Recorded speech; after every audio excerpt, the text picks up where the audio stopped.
টাকাটা আমি জমাচ্ছিলাম উমরা করার জন্য।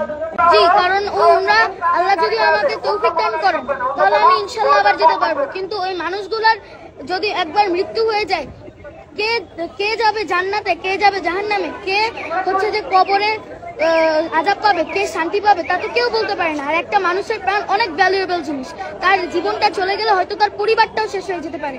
তাই আমি আমার এই টাকাটা তাদের জন্য দিচ্ছি। আজ খুবই আনন্দিত যে সবার জন্য আমি কিছু টাকা ডোনেশন করতে পেরেছি। আমার টাকার অ্যামাউন্ট হচ্ছে 14,500 টাকা।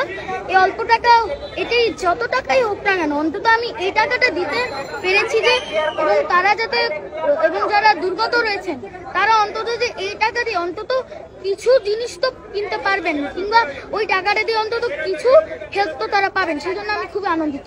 আমার জমানো টাকা গত 2 বছর বা 3 বছর হয়তো এই সময়ের মধ্যে আমি একটু করে জমিয়েছি, এবং আজকের এই টাকাটা দেওয়ার হয়তো আমি আরো জমাতাম, তবে আজকের এই টাকাটা দেওয়ার উদ্দেশ্য ছিল যারা দুর্গত রয়েছেন তাদের ত্রাণ বিতরণের জন্য।